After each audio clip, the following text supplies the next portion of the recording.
N'hésitez pas, hein. C'est la dernière fois qu'on fait un live avant le 19 mai pour les résultats, donc allez-y.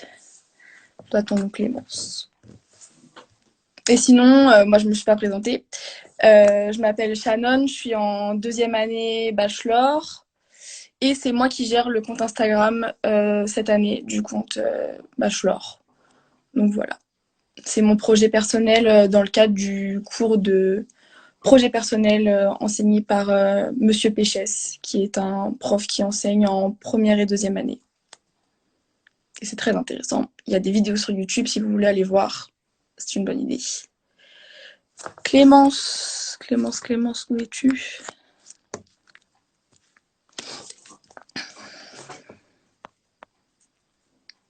Ouais, bah je vois pas la demande, je viens de voir ton message. Ah voilà. Salut. Coucou, ça va? Oui, et toi? Bah ouais, ça va. Du coup, Alors, du coup, donc Clémence, 3e année, c'est ça. Est-ce que tu peux nous parler de tes 3 années au sein du bachelor, s'il te plaît? pour résumer mes 3 années, c'est une formation qui est super riche.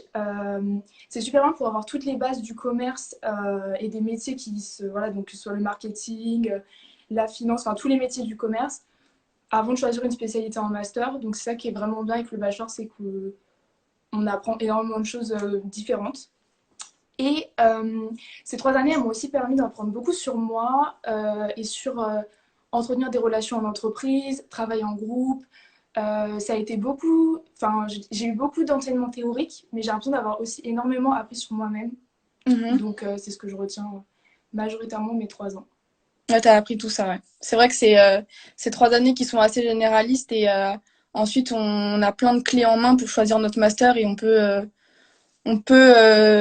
faire un master assez varié, quoi. On peut pas, il y Ouais, a pas j'ai l'impression une branche, quoi. on mûrit beaucoup en 3 ans parce Mm. on a des stages, on a des matières qui sont vachement professionnalisantes. On est aussi en contact avec nos professeurs qui sont des professionnels. Donc, Bah, après, ouais. forcément, ouais, on Ok. mûrit. Donc du coup, toi, t'es partie à Miami cette année en 1er semestre. Pourquoi tu as choisi de partir à Miami durant ce semestre académique à l'étranger? Déjà, premièrement, je voulais vraiment avoir une destination anglophone. Mhm. Et donc, on avait le choix entre beaucoup de destinations. Et les deux principales anglophones, c'était soit Miami, soit Dublin. Ah Et ouais. finalement, j'ai choisi Miami parce que j'aimais bien les cours qui étaient proposés. Et la destination m'attirait. Donc voilà. Ok. Ouais, j'ai vu les cours étaient assez variés, je trouve, à On avait Miami. énormément de choix. Moi, j'ai pris des choses qui allaient vachement dans la continuité de nos cours de 1re et 2e année de Mhm. bachelor. Donc, j'ai fait de la finance, j'ai fait de la communication, de la prise de parole orale. Donc, ça, c'était bien aussi pour travailler l'anglais. On a vraiment beaucoup travaillé l'anglais parce qu'on avait les cours, comme en 2e année, mais on avait les cours en anglais, beaucoup de lectures en anglais. Et il y avait aussi des matières qui s'éloignaient un petit peu de ce qu'on avait pu faire. J'ai eu un cours de sciences, donc c'était plutôt responsabilité sociétale des entreprises, Ouais, écologie, c'est bien. développement durable. Ouais, et j'ai des amis qui ont aussi pris du marketing hospitalier, des trucs voilà, qui avaient de l'hôtellerie, des trucs qui n'avaient rien à Mm. voir avec Ouais, le donc c'est assez bachelor. varié et puis ça change ouais, des cours qu'on peut avoir. Ok, bah c'est super. Ouais. Ça, je savais pas. Et donc du coup, bah là, tu as répondu à la question. Donc quel cours as-tu pris? Oui. Est-ce qu'il y a des Euh, cours qui sortaient un peu du lot par rapport aux cours qu'on a pu avoir en 1re et 2e année, qui sont assez différents, bah, comme tu as pu dire, marketing hospitalier, des choses comme ça? Ouais, bah, moi j'ai pris des cours, c'est vrai, qui ressemblaient pas mal à ce qu'on avait fait, mais les cours que j'ai bien aimés, c'était entrepreneuriat que j'ai pris et Mhm. finance. C'était bien parce qu'on voyait une autre pédagogie. Bah, aux États-Unis, c'est pas du tout pareil qu'ici, la mentalité Ouais. est pas pareille, la façon de fonctionner est complètement différente et c'était super riche culturellement d'échanger avec des professeurs qui étaient des entrepreneurs en Floride et voilà, on Mhm. apprenait plein de choses. En plus, dans la classe, il y avait beaucoup de gens qui venaient d'Amérique latine, donc ça faisait encore plus de brassage culturel. Tu avais des gens du Pérou, de Cuba, de partout, donc ouais, c'était super cool ça. Ok. Et donc du coup, pour rappel, pour ceux qui souhaiteraient intégrer le bachelor, en 2e année, donc on a un semestre qui est assez similaire où justement il y a des étudiants internationaux qui viennent dans notre classe durant un semestre. Et pareil, il y a une pluralité de cultures qui arrivent. Donc on avait des Espagnols cette année, Mm. Russes, Italie, Espagne aussi. Espagne, ouais, c'est hyper, Angleterre. super bien. Franchement, ça nous fait 2 ans où on a 2 semestres à l'étranger. Et franchement, enfin, pas à l'étranger, mais en parlant anglais. Et c'est vraiment super intéressant. Et ça nous force à parler anglais. On se fait des potes anglais, donc c'est enfin, qui parlent anglais ou notre langue. Et c'est super intéressant. Ouais, c'est vrai que le fait d'avoir eu une première fois un semestre en anglais, ça aide vachement parce que du coup, on n'est Ouais, pas perdu quand on arrive, on a l'habitude d'avoir des cours en anglais et de travailler avec des gens parce qu'en réalité, tu as dû le remarquer quand tu fais un projet de groupe avec, moi j'étais avec une personne russe, personne italienne, personne espagnole, on n'a pas la même façon de voir les choses, on n'a pas la même façon de prendre les problèmes et justement, c'est super parce que dans une entreprise, si tu travailles dans une entreprise internationale, bah, tu vis ça tout simplement. ouais, c'est sûr. Ok, et du coup, quels étaient tes moments préférés durant ce séjour à Miami? Qu'est-ce que tu as fait qui t'ont vraiment apprécié, en dehors peut-être des cours aussi? Bah, comme vous vous en doutez, il y avait pas mal de choses à faire à Miami. Franchement, on a bien travaillé, mais on s'est quand même aussi bien amusé. On a pu profiter de la météo, il faisait super beau tout le temps qu'on Bah, y ça, était. c'est ouais. Ouais, et puis on a pu visiter plein de choses, que ce soit sur Miami, du coup on a pas mal visité Miami, Mhm. mais aussi en Floride, on est allé dans les Everglades, il y a Key West qui est pas loin aussi. On est aussi parti une fois à New York, vu que bah, tu vois en avion c'était assez rapide, donc on a pu faire une petite semaine à New York à Noël. Franchement, c'était génial. Donc oui, on s'est bien amusé à côté des cours. Ok. Alors, du coup, je regarde s'il y a des questions. Alors, j'ai une question. Est-ce que c'est dur de suivre des cours en anglais? Bah, ça dépend du niveau, hein. Ça dépend du niveau, mais en réalité, moi ça va, j'étais plutôt à l'aise en anglais en partant, mais je sais que c'était pas le cas de tout le monde. Et au final, tout le monde a validé ses matières, tout le monde s'en est vraiment bien sorti. Mais je pense que c'est aussi grâce à ce fameux semestre en deuxième année que les cours en anglais, on savait appréhender ça. C'est sûr, ouais. Et puis après, ce qui est bien, c'est que dès la première année, vous avez un test de mise à niveau et donc vous êtes mis dans des classes qui sont à votre niveau. Donc si vous êtes A1, vous irez en A1, B et ainsi de suite. Et donc Donc c'est c'est ça qui est beau. bien. Et si vous vous sentez pas à l'aise en fin de deuxième année de partir en troisième année dans un pays anglophone pardon, comme Dublin ou Miami, on vous donne des alternatives comme par exemple Dakar. Je sais qu'il y a un peu de cours en anglais, mais il y a aussi des cours en français. Et puis donc c'est une ville aussi qui est française, donc ça c'est bien si vous avez des difficultés, si vous appréhendez de vous retrouver seul dans une ville où ça parle que anglais. Et on Ouais. a aussi Chicoutimi, donc c'est une ville au Canada qui est juste au-dessus de Montréal. Et ça, pareil, je crois que les cours sont tout en français. On peut choisir aussi des cours en anglais. Et ça, pareil, c'est bien si vous vous sentez vraiment pas à l'aise, bah, vous pouvez quand même partir, mais justement avec un peu moins Ouais, le d'anglais. Canada, c'est bien. C'est une Hum, bonne.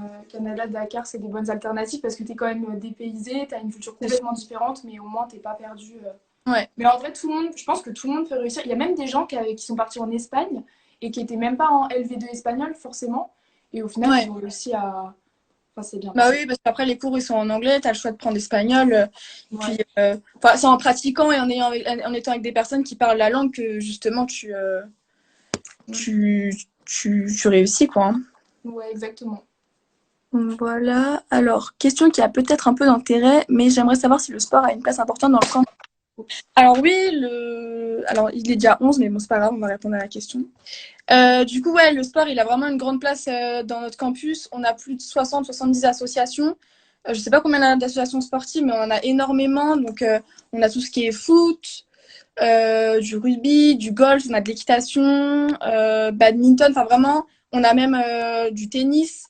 On a plein d'infrastructures qui sont sur notre campus, qui sont à votre disposition. Donc ça, c'est vraiment sympa parce que vous pouvez totalement vous épanouir en sport. Enfin, vous pourrez trouver que... Ouais, il y a le BDS, ils organisent plein de trucs. On est dans toutes les Ouais, universitaires et tout ça. Donc, ouais, c'est ouais, clair. ouais. Ok, bon bah Je vais Clémence, laisser ma place. ouais, c'est l'heure. Bon bah salut et puis bah à bientôt, hein. Salut tout le Salut. monde. À bientôt. Alors maintenant, nous allons passer avec un prof de première année, un monsieur Diaboum, qui est prof d'économie et de microéconomie. Alors, est-ce qu'il est là?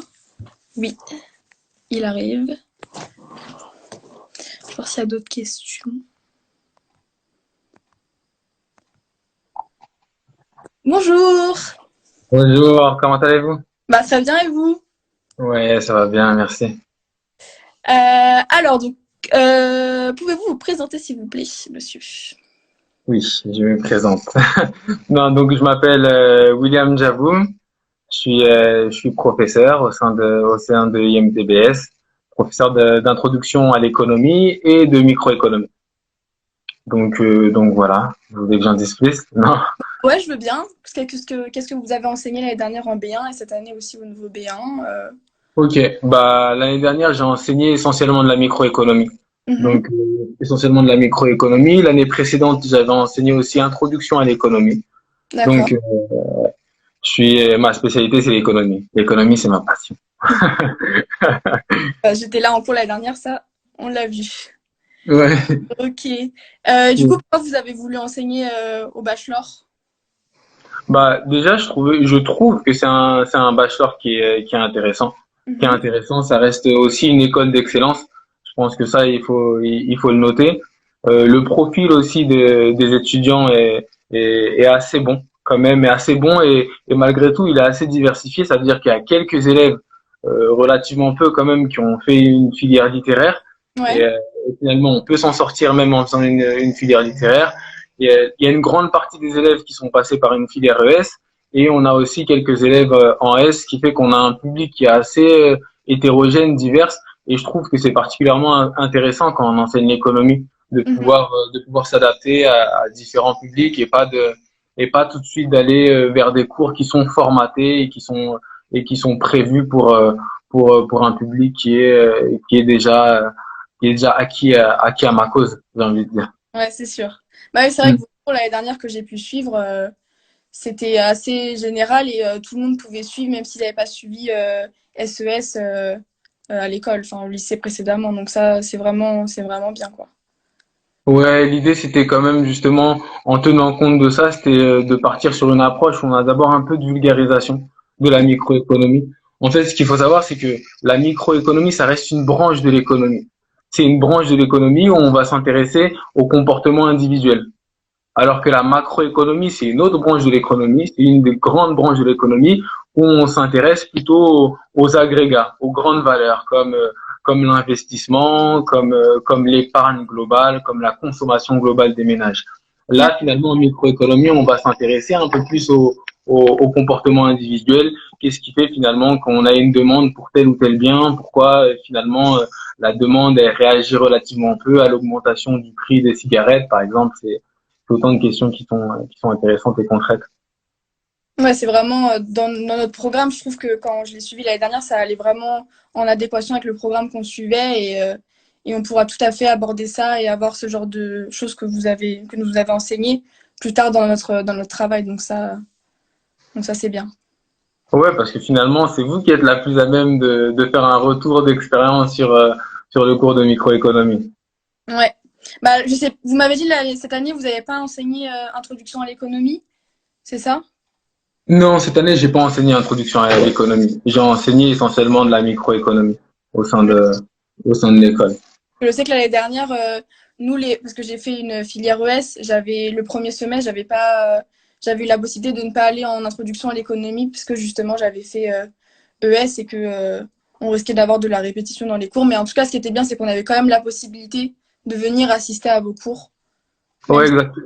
exactement. Ouais, l'essentiel, je pense que c'était l'introduction à l'économie, c'était aussi une remise à niveau pour tous les élèves justement qui avaient pas suivi la filière ES ou qui sont passés par le lycée sans faire d'économie. C'est pour qu'ils puissent un peu mieux appréhender cette matière qui paraît parfois intuitive, mais à certains sens qui est assez contre-intuitive. Donc l'idée c'est de comprendre d'abord les mécanismes et ensuite voir dans quelle mesure justement on peut avancer sur la microéconomie. Ouais, pour qu'après au second semestre, tout le monde soit au même niveau et que pour commencer à suivre le cours de microéconomie, il n'y ait pas de retardataires ou de personnes qui comprennent pas les termes que vous pouvez utiliser ou des choses comme ça. Ça, c'est bien, ouais. Exactement, exactement. Voilà. Alors, est-ce qu'on a des questions? Ah, Léo nous dit ce qui se conçoit bien s'énonce clairement. Cette phrase m'avait marqué. Ouais, exactement. C'est vrai que j'ai des phrases comme ça qui reviennent assez souvent, mais c'est vrai. Ce qui se conçoit bien s'énonce clairement. Ouais, c'est Boileau, il me semble. Hmm. Donc Alors, un bonjour à Léo d'ailleurs. ah bah là, il y a plein de B1 et plein de B2. Il y a Ambre.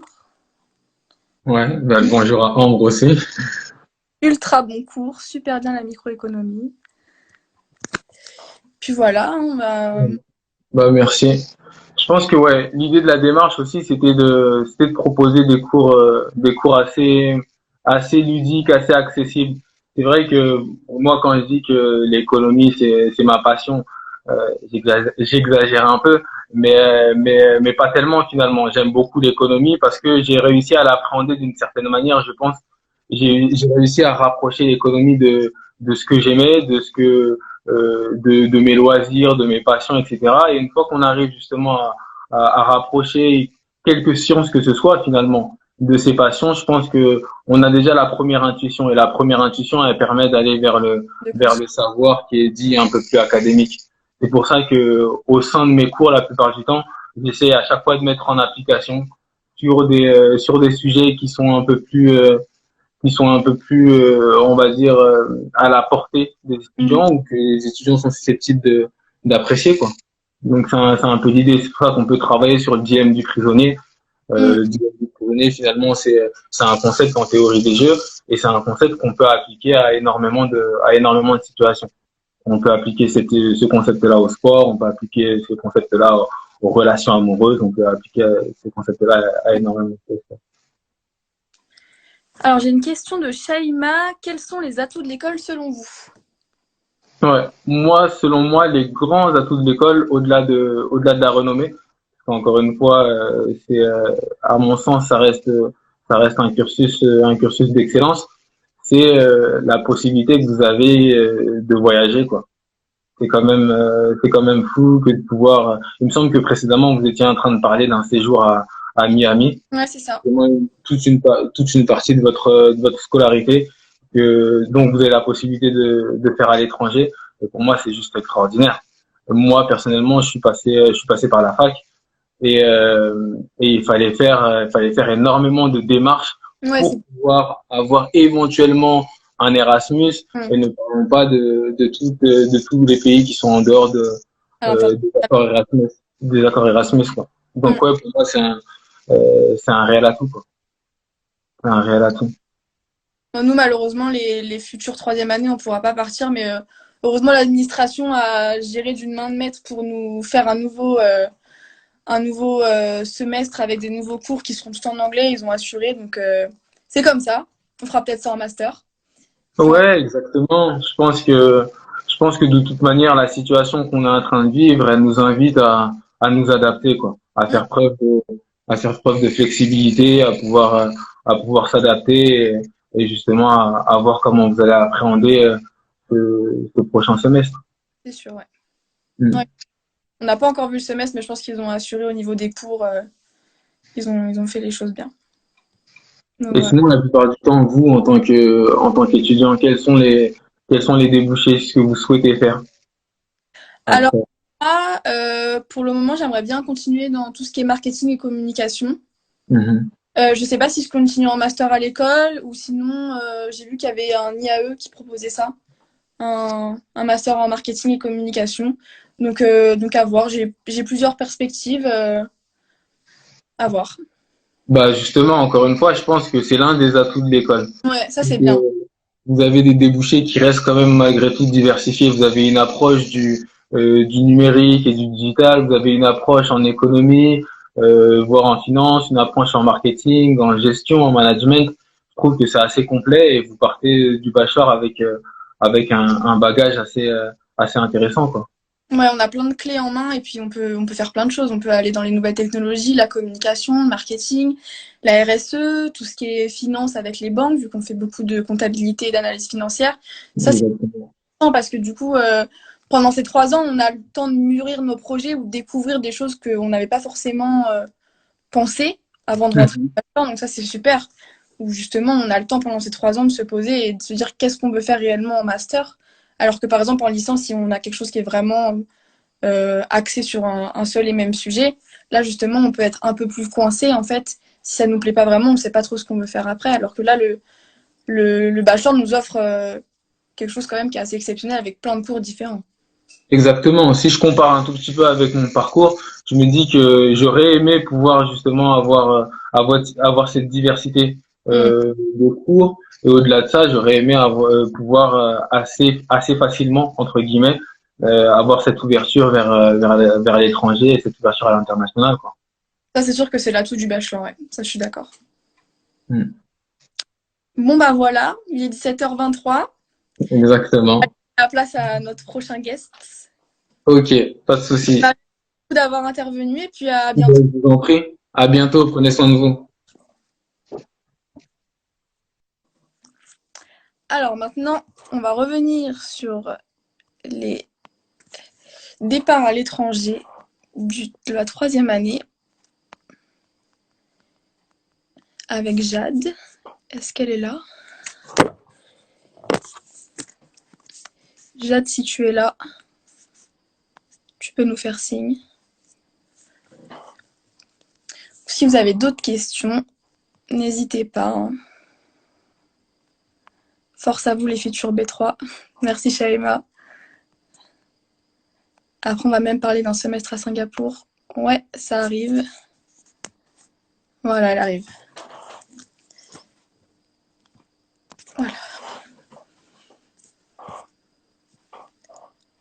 On attend Jade. Salut! Salut! Ça va? Bah ça va et toi? Ouais. Alors, donc toi, cette année en premier semestre de 3e année, t'es partie à Singapour. Ouais, exactement. À Et NTU. ouais. Et donc du coup, est-ce que avant de nous parler de Singapour, tu peux nous parler de tes 3 années de bachelor et qu'est-ce que tu en retires pour le moment? Ok, alors déjà en fait, quand on a un bac ES, on se dirige presque quasi tout le temps vers une école de commerce. Et donc, moi, j'ai dû forcément après peser le pour et le contre pour toutes les écoles. Et celle-là, ce qui me plaisait le plus, c'était d'avoir deux périodes de stage, un semestre à l'étranger. Et puis après, quand on voit tous les cours, j'ai été pas mal étonnée puisque c'est pas que ça concerne pas que le commerce ou de l'économie justement, puisque du coup le bachelor c'est management et nouvelles technologies. Donc il y a toute la partie nouvelles technologies qui m'a beaucoup plu. Et avec Excel, quand on monte une vidéo, quand on fait du codage et tout ça. Et donc ce que j'ai bien aimé, c'est que je pensais que en première année, ça allait être que de l'introduction, deuxième année un peu plus poussée. Et en fin de compte, non, on va très loin dans les sujets pour chaque matière. Et donc maintenant que je vais terminer mon bachelor, et j'ai vraiment l'impression de connaître plein de choses, tu vois, Ouais. de vraiment être qualifiée pour continuer ensuite. Ouais, c'est vrai que comme on disait tout à l'heure avec Monsieur Jaboum, c'est assez généraliste et on a plein de clés en main après pour choisir. On a un vaste choix pour choisir notre master, donc ça c'est super intéressant quoi. Ouais, généraliste et large. Ouais. Et c'est quoi que tu as le plus aimé justement durant ces 3 années? Là, Alors, que tu as le plus aimé? Ouais. Mis à part le semestre à l'étranger, parce que ça, c'est vraiment une expérience incroyable, je dirais que j'ai beaucoup aimé avoir des associations sur le campus, pouvoir vraiment avoir plus que les études. Déjà, notre campus, c'est un des plus grands, donc on a la possibilité de faire beaucoup de choses. Ça, c'est sûr. Et donc, moi, j'avais participé à certaines activités, comme avec Cookit, où on fait à manger. Et ça, c'est cool parce que faire à manger tout seul, c'est pas top. Mais là, on est à plusieurs. J'avais fait Déclic, donc l'association de photographie. Ouais. Et où après, on prend vraiment part à la vie du campus. Donc, les cours m'ont vraiment plu, mais la vie associative aussi beaucoup. Ouais, surtout qu'en plus, avec Cookit et avec Déclic, tu peux prendre part à des événements, par exemple, cuisiner des choses pour les événements comme les soirées ou les choses comme ça. Pareil, pour Déclic, tu peux prendre des photos des soirées. Donc ça, c'est super cool parce que c'est des moments inoubliables que tu partages avec des bachelors, mais aussi des étudiants de l'école INTBS, donc qui sont en PGE, et puis aussi après des élèves qui sont à Télécom Sud Paris, donc l'école d'ingénieurs. Donc ça, c'est super cool. Donc tu crées des liens. Ça me fait penser aux occasions qu'on a durant l'année. Tu sais, il y a une semaine, c'est la semaine de l'innovation, il me semble, où où on est mélangé avec les masters, les ingénieurs, tout le monde. Donc déjà ça, pour avoir des contacts, c'est génial. Ça, Et c'est sûr. puis au moins, on ne se sent pas tout petit parce que le bachelor, c'est qu'une partie de l'école et ça nous permet de connaître beaucoup de personnes. Et ça, c'est toujours bien. Ouais, c'est cool. Bon, du coup, maintenant, je vais passer aux questions par rapport à Singapour. Donc, pourquoi tu as choisi de partir à Singapour? Alors, déjà, quand on regarde les écoles partenaires, il y en a énormément. Donc, plus d'une centaine, il me semble. Ouais, mais nous, on a 6 ou 7, 7 ou 8. Ouais, ça dépend. Ce qu'il faut Pour le savoir, c'est que chaque année, il y a un partenariat en plus pour le bachelor. C'est-à-dire Ouais. qu'avant, il y en avait que 5. Ensuite, il y a Miami qui est arrivé et autres. Mais tout ça pour dire qu'on n'est pas figé non plus, puisque moi, je voulais partir en Asie. Et j'ai regardé Singapour, ça m'a beaucoup plu, parce que l'école partenaire, c'est NTU, donc Nanyang Technological University, et elle est dans le top 15 des meilleures écoles de commerce au monde. Ouais. Et ça, c'est génial, tu vois, d'avoir accès à ça. Donc, au final, j'ai décidé d'aller à Singapour pour ça. Et j'ai vu une question passer. Après, je ne sais pas si tu veux qu'on y réponde. Bah, vas-y, si tu veux. Où est-ce que tu l'as vu? Il me semble qu'il y a une Marie qui me demandait quel stage je faisais maintenant. Si tu veux, on en viendra après. Juste Ok. sur Singapour, ouais. Du coup, tu as suivi quel type de cours à Singapour? Alors, quand on part, on doit avoir 4 cours minimum. Et après, il n'y a pas de maximum. Moi, j'ai décidé de... Donc forcément, c'est un semestre en anglais. Donc j'avais Cultural Intelligence, où en fin de compte, c'est l'étude des cultures et comment travailler avec des gens qui n'ont pas du tout les mêmes habitudes de travail que toi. Donc ouais, vraiment passionnant. Et même pour dire, pendant le cours, on faisait du yoga, de la méditation. On a fait ce genre d'activité. Donc c'était vraiment bien. Ouais, c'est des cours assez atypiques, ouais, c'est bien. Ouais, non, c'est fou. En plus, ça te permet de voir comment on apprend dans d'autres pays. Et j'ai adoré cette démarche-là. Donc, comme deuxième cours, j'ai eu Leadership in Organization. Donc, c'est comment être un leader et faire aussi la différence entre leader et manager. Ça, c'est intéressant, ouais, parce que c'est pas pareil. Exactement, parce qu'on peut être un bon manager, mais pas forcément un leader. Et donc ça, super, au top. C'est cultive, ça. Ouais. Ensuite, j'ai eu China in Africa. Donc en fin de compte, quand on regarde la situation géopolitique, on se rend compte que là, il y a la Chine qui envahit, on pourrait dire, l'Afrique. Et je voulais en apprendre plus sur ça. Sur le pourquoi. Est-ce qu'ils sont en train de coloniser presque, mais de manière moderne, ou s'il y a une vraie entente. Donc super. Comment ça se passe au niveau de... Ouais. Et en plus, on avait vraiment des cours de qualité. Ok. Et après, comme dernier cours, c'était Organizational Behavior. Donc ça pourrait même t'intéresser puisque c'est les techniques marketing, comment faire pour intéresser le plus de monde possible et bien adapter certaines techniques, c'est-à-dire que pour aller d'un point A à un point B, on va essayer de ne pas faire des zigzags, on va y aller le plus directement possible. Ok. Voilà. Non, mais c'est intéressant, ouais. Malheureusement, Singapour n'est plus disponible, mais on a quand même encore une large palette de propositions de séjours et de pays avec des contrats quand même assez d'excellence, comme tu as pu le dire. L'école où tu es allé, c'est dans le top 15. L'école de Dublin, elle est très réputée. Miami, pareil, c'est super bien. Donc, ça, c'est top. Et du coup, comme dernière question, c'est quoi tes moments préférés que tu as pu avoir à Singapour ou même autre part si tu as voyagé durant ce semestre Alors, oui, déjà, Singapour, super au niveau des cours, puisqu'en fin de compte, l'organisation, c'est fait de manière à ce qu'on puisse avoir que 2 jours de cours dans la semaine.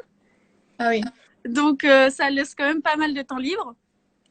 Et ensuite, à part ça, les gens que tu rencontres, c'est de la folie. Enfin, je veux dire, maintenant, j'ai vraiment des amis dans le monde entier. Et là, d'ailleurs, je les vois commenter, donc je leur fais coucou. Hmm. Mais tu rencontres plein de nationalités et ils ont tellement de choses à t'apprendre. Bah, ça, c'est sûr.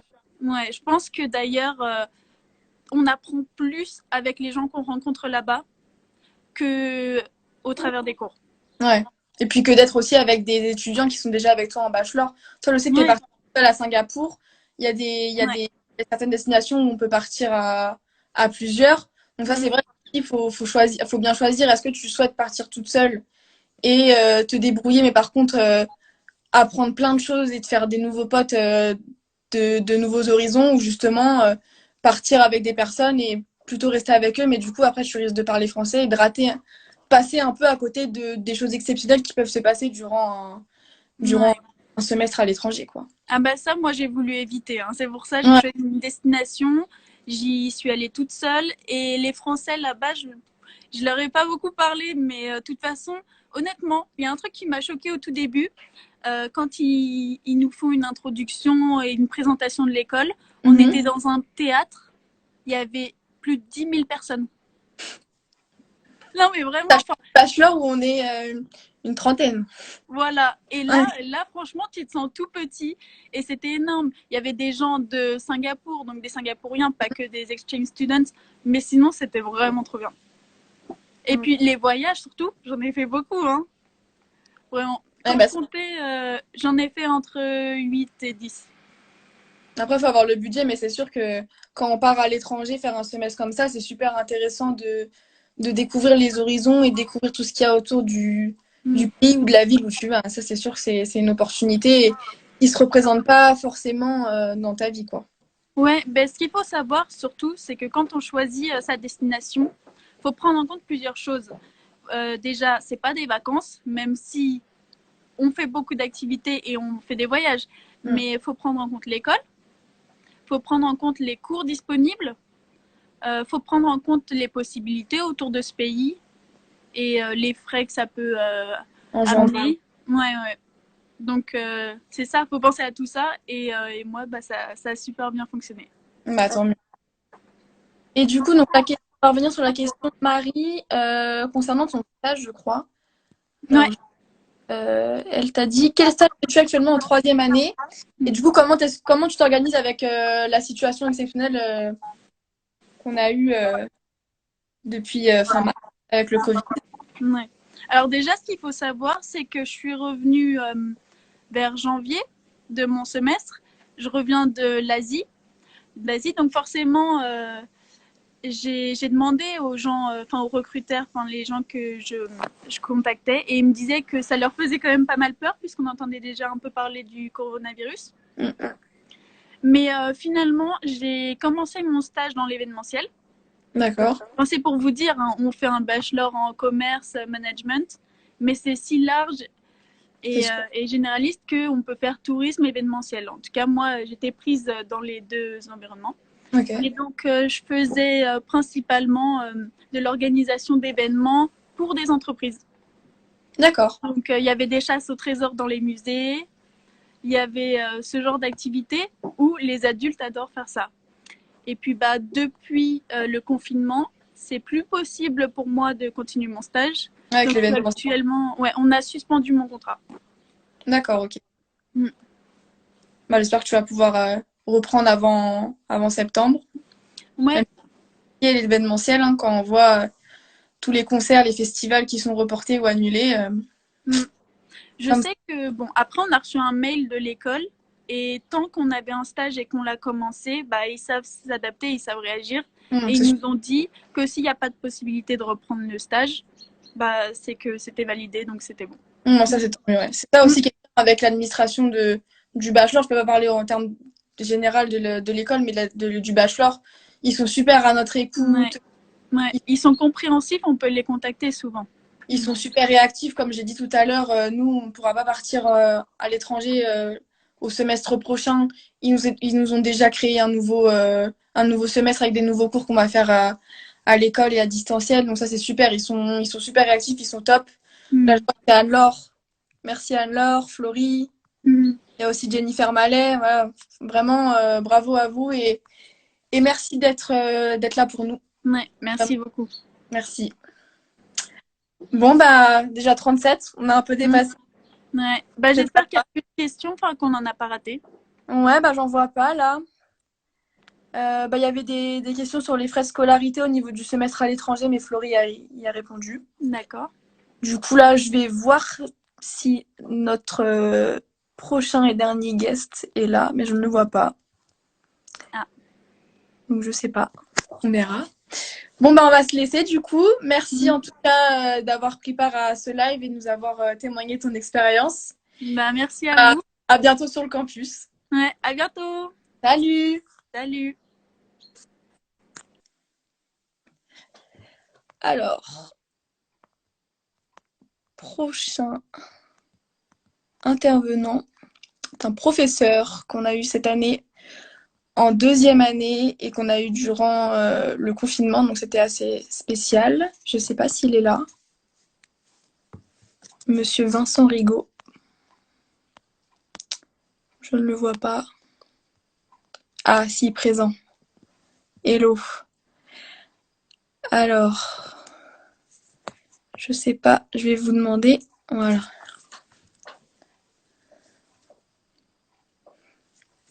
Donc, professeur de deuxième année, qui est un cours, qui nous enseigne un cours. Oui, je suis là. Bonjour. Comment ça va? Ça bien et vous? Eh ben écoute, ça va pas mal. On résiste, on résiste. On va se sortir peu à peu de ce confinement. Ouais. Alors, du coup, est-ce que vous pouvez vous présenter à ceux qui suivent le live, s'il vous plaît?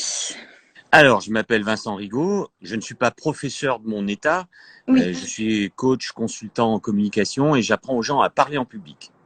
Et donc, j'interviens dans le monde de l'enseignement supérieur. Tu es bien placé pour le savoir. Donc, à IMTBS, que je connais et que je fréquente depuis 15 ans, qui est une école qui me tient particulièrement à cœur. Et puis, je coach et je forme aussi des cadres dirigeants et des équipes dans le monde de l'entreprise. Et en ce moment, je suis assez occupé par ma troisième clientèle, puisque ce sont les responsables politiques au niveau local et en particulier au niveau des municipalités. Et je te laisse imaginer entre la crise du coronavirus et puis les élections, en termes de communication, c'est un petit peu ardu et donc on est pas mal sollicité. Pour le vent aux informations. Voilà. Donc globalement, voilà ce que je fais dans la vie. Ok. Et donc du coup, en quoi consiste le cours que vous nous avez enseigné cette année, qui était le cours de valorisation professionnelle? Alors, valorisation professionnelle, ça va un petit peu avec le point soulevé par Jade tout à l'heure dans une de ses matières où elle disait quelle est la différence entre un manager et un leader. La différence, elle est toute simple, c'est la communication, c'est le comportement. C'est la capacité effectivement à être influent, à faire passer ses idées et à être suivi sans avoir à donner d'ordre. Alors que le manager, c'est celui qui assigne des tâches et qui en vérifie l'exécution. C'est toute la différence entre un manager et un leader. Et donc la valorisation professionnelle, ça consiste à vous apprendre à vous, jeunes talents, à vous valoriser.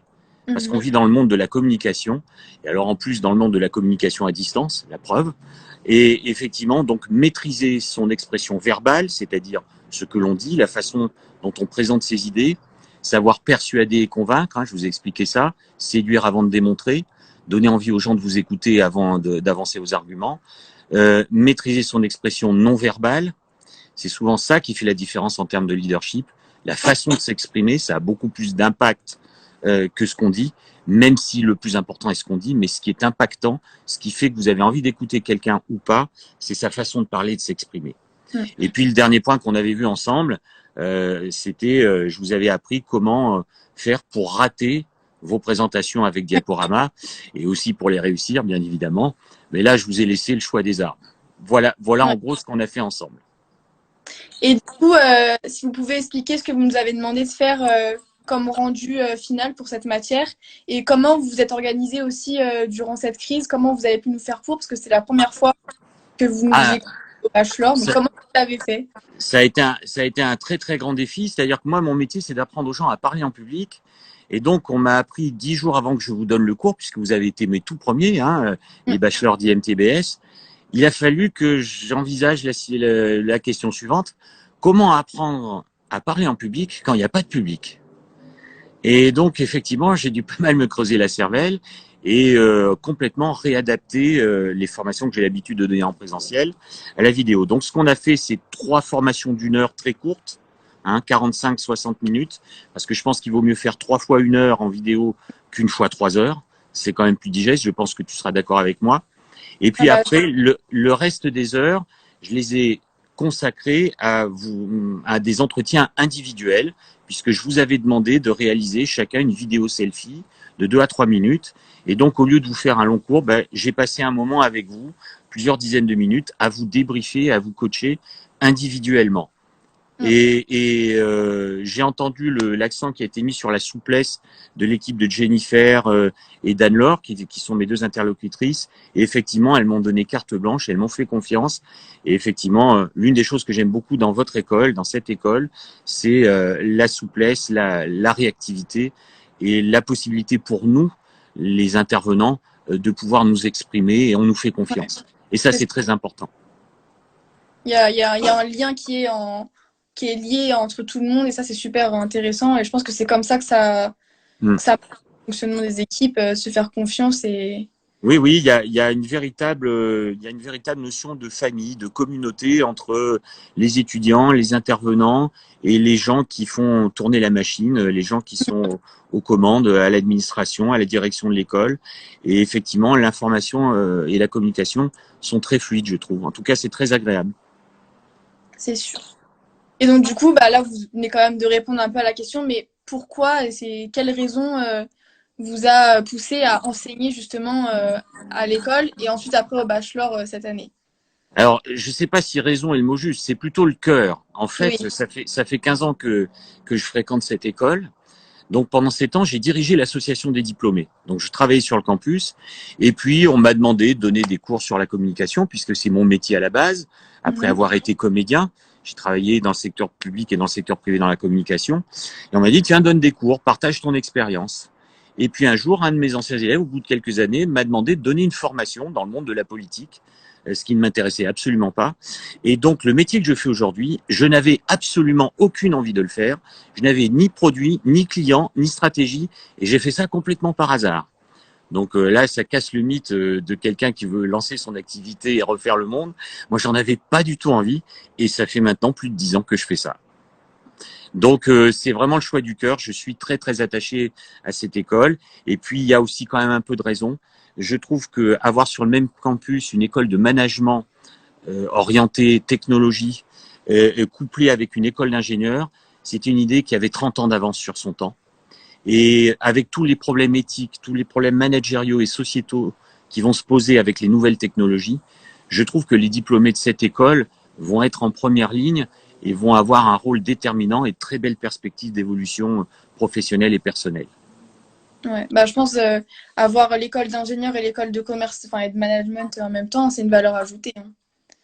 Oui, absolument. Et finalement, les autres copient en faisant des doubles diplômes, des rapprochements école-ingénieur et management, sauf que sur le campus de Télécom Sud Paris et d'IMTBS, d'Institut Mines Télécom Business School, ça c'est, j'allais dire, c'est dans l'ADN. C'est dès leur naissance. Et effectivement, toutes les personnes qui évoluent sur ce campus, l'administration, les enseignants, les intervenants, les étudiants, effectivement, voient les choses sous cet angle. Ce que ne font pas les autres, justement. Et donc, on continue à être en avance, je pense. Ouais, et puis on s'adapte bien, comme on a pu voir. Je suis l'une des plus à même à en parler. Mais là, avec la crise qu'on a eue depuis fin mars, on a dû être confinés. Tous les cours ont été, comme le vôtre, ont été réorganisés, repensés pour nous, pour que ça soit plus facile pour les élèves, mais aussi pour les professeurs, que ça soit stimulant et que tout le monde arrive à suivre. Et tous les cours qu'on a eus, qui ont été réorganisés pendant ce confinement, ils ont été très bien organisé, il n'y a pas eu de soucis. On a fait de notre mieux. Je pense qu'on n'en est qu'au début. D'abord, il faut bien maîtriser les outils. Moi, j'interviens dans plusieurs établissements. Personne n'utilise les mêmes outils. Donc, il y a déjà ce défi-là à relever. Et puis après, nous, il faut changer notre façon de penser et de voir les choses. On peut plus enseigner à distance de la même façon qu'on le fait en présentiel. Et je pense aussi que les outils vont devoir évoluer. Mais ça, j'ai confiance, ça va arriver. Il va y avoir les retours d'expérience, les retours d'utilisateurs. ce qui est la seule bonne façon pour faire de la bonne technologie, à mon avis. Hein, tout doit être basé là-dessus. Et je pense qu'on va arriver à des solutions assez performantes dans les prochains mois et les prochaines années. En tout cas, je l'espère. Ouais, moi je pense que c'est bien parti pour. On compte sur vous, hein. C'est vous qui allez nous faire tout ça. C'est sûr. Donc voilà, hein. Je ne sais pas s'il y a des questions qui ont été posées concernant votre cours. J'ai pas vu passer grand-chose, non. J'ai adoré cette interview de Lise, une super intervention cette année de Léo.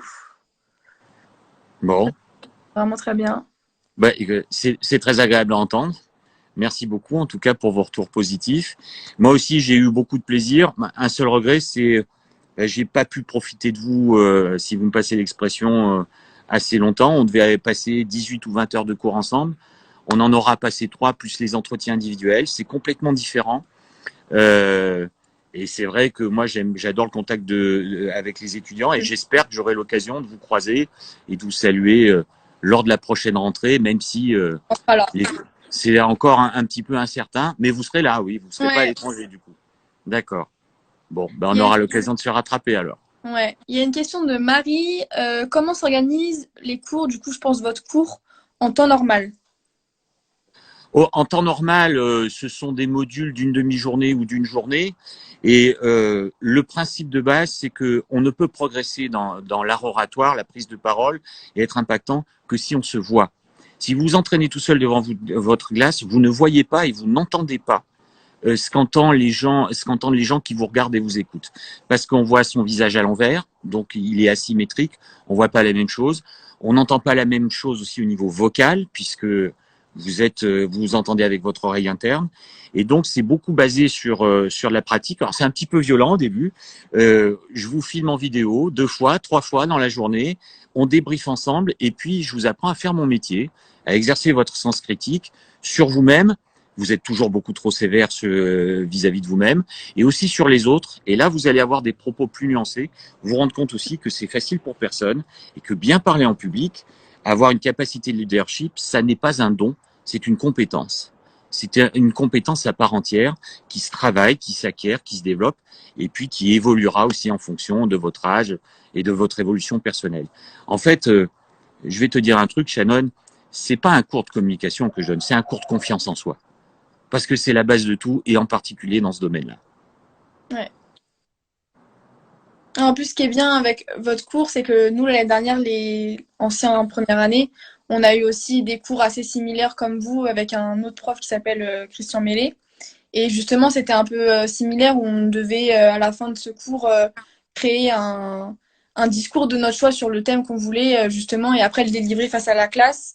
Et après aussi, on devait créer une scénette à plusieurs. Et pareil, du coup, c'est bien, c'est que c'est dans la continuité. Votre cours est totalement dans la continuité des cours qu'on a eu précédemment en première année. Non, là, on peut voir l'évolution.